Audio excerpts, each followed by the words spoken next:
Senhor. Queridos irmãos e irmãs, nós ouvimos na primeira leitura, tirada do livro do Deuteronômio, essa experiência vivida pelo povo de Israel. Depois de Moisés, o próprio povo pediu que Deus não falasse diretamente com eles,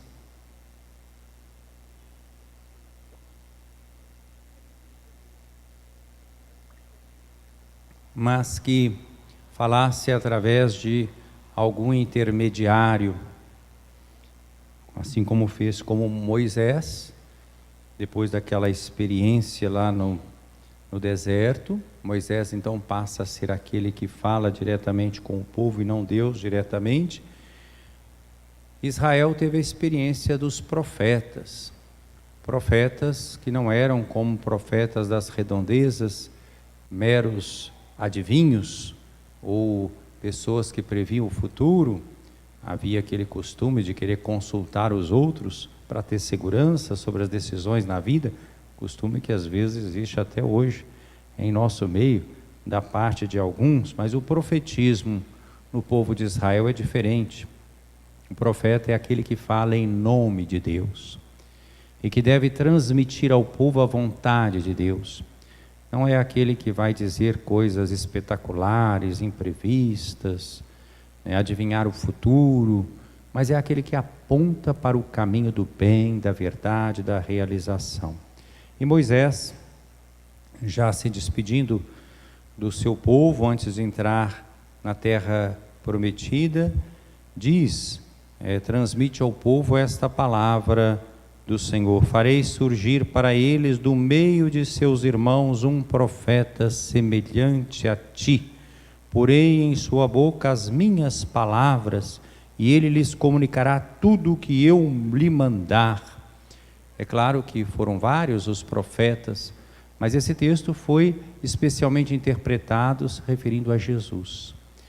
No Novo Testamento, num dos discursos de Pedro, depois de Pentecostes, Pedro vai recordar exatamente isso, essa promessa de Deus de um profeta semelhante a Moisés. Eu mesmo pedirei contas a quem não escutar as minhas palavras que ele pronunciar em meu nome. Quer dizer, esse profeta fala em nome de Deus, né? Muito bem, nós vemos a realização disso, essa primeira leitura é para preparar o Evangelho. Nesse episódio em Cafarnaum, estamos lendo o primeiro capítulo do Evangelho segundo São Marcos, o evangelista desse ano B da liturgia. E Jesus, num dia de sábado, na cidade de Cafarnaum, entra na sinagoga e ensina. Está exercendo a sua função profética de ensinar. Todos ficam admirados com o seu ensinamento. Ele ensinava de uma forma diferente, com autoridade. Não era como os escribas, como os rabinos daquele tempo. Ele mostrava que ele tinha uma verdadeira experiência de Deus. Ele não se reportava só aquilo que disseram os antecessores, o mesmo Moisés ou os intérpretes, mas ele fala com uma autoridade diferente. No original grego, exousia, né? É a palavra autoridade. Ele fala então como alguém que tem intimidade com Deus, não como os mestres da lei. E na sinagoga aparece um homem possuído pelo mau espírito, pelo espírito mau. E é curioso que é justamente o espírito mau que identifica quem é Jesus. Porque o espírito mau percebe quem é o seu adversário, quem o ameaça o seu domínio, né? O seu reinado neste mundo. Que queres de nós, Jesus Nazareno? O que o plural aqui já mostra que não é um caso isolado. Jesus é uma ameaça ao mal que está presente no mundo, naquele tempo e no nosso tempo, em todos os tempos. Vieste para nos destruir, né? Eu sei quem tu és o Santo de Deus. E Jesus tem uma reação severa. Jesus não aceita esta confissão da identidade dele, que é a grande pergunta do evangelista Marcos: quem é Jesus? E que vai sendo revelado paulatinamente no seu evangelho. Ele não aceita isso dito por alguém possuído por um espírito mau, Porque para saber a identidade de Jesus, para confessar quem é Jesus, só é possível fazê-lo com inteireza, com retidão, aquele que aderiu à pessoa de Jesus e ao seu evangelho. Por isso Jesus diz: cala-te, sai dele. Ele veio expulsar o mal da vida do ser humano. Então o espírito mau sacode o homem com violência, dá um grande grito e saiu. Todos ficaram admirados. Jesus ensina com a autoridade de quem tem intimidade com Deus, e Jesus ensina com a autoridade da eficácia, da expulsão do mal da nossa vida. Então eles se perguntavam: o que é isto? É o espanto, é a pergunta, um ensinamento novo dado com autoridade. Ele manda até nos espíritos maus e eles obedecem. Ele realmente tem um poder, uma exousia, uma autoridade. A fama de Jesus se espalha. Então nós vemos a realização da promessa de Deus no Antigo Testamento, mas de uma maneira assim, insuspeitada. Aos poucos, o que nós vemos nesse Evangelho, com essa pergunta: o que é isto?, já vai abrir o caminho para aprofundar qual é a identidade de Jesus. 2 dados importantes aparecem nesse primeiro capítulo. Jesus ensina não como os mestres da lei, mas com uma autoridade diferente, e Jesus tem o poder de expulsar o mal. Na segunda leitura de hoje, Paulo, na carta aos Coríntios, a parte prática dessa primeira carta aos Coríntios, ele está respondendo a algumas perguntas que a comunidade de Corinto faz.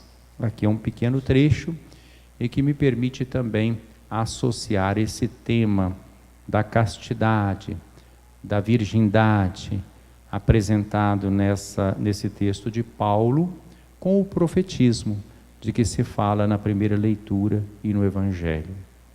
Quem realmente sabe o que é bem, o que é bom para nós? É Deus.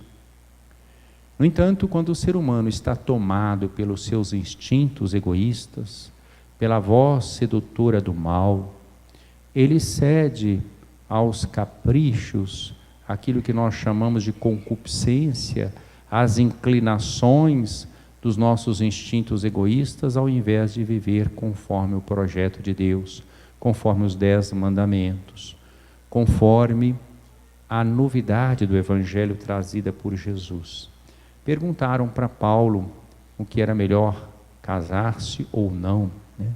Então Paulo está respondendo a essa pergunta e com o horizonte da proximidade do juízo de Deus. E ele diz claramente sobre isso, que ele não tem uma instrução clara do Senhor. O Senhor fala sobre o casamento e valoriza o casamento, e Paulo também valoriza o casamento. Mas aqui, quando fazem essa pergunta, ele então mostra que toda a nossa atenção deve estar em servir ao Senhor, em qualquer estado de vida, em qualquer vocação, a nossa atenção deve estar em servir ao Senhor. E aí é que ele coloca essa situação, em que aquele que não está casado, ele está podendo, se concentrar totalmente nesse serviço ao Senhor, enquanto que o outro que está numa situação de casado está dividido. Não é uma visão negativa em relação ao matrimônio, se nós considerarmos todo o contexto, mas é chamar a atenção para a prioridade de servir ao Senhor. O mais importante é isso, é servir ao Senhor. Nós estamos numa época, num tempo, em que há uma concepção muito hedonista da vida, em que se pensa que se deve buscar o prazer como um valor absoluto da vida, assim como a riqueza e o poder. O caminho do Evangelho é outro, é o caminho do esvaziamento de nós mesmos. Quem ama deve saber também esperar, se guardar, deve ser capaz de não transformar nenhuma pessoa, nem a si mesmo, em objeto, em um mero objeto de prazer, seja por brincadeira, seja de forma irresponsável, com aquele pensamento, até em relação às vezes ao casamento. Não, nós vamos, se não der certo, separa. Nós não podemos banalizar o relacionamento entre o homem e a mulher, banalizar o relacionamento com o nosso corpo. A castidade é viver inteiramente de acordo com o projeto de Deus.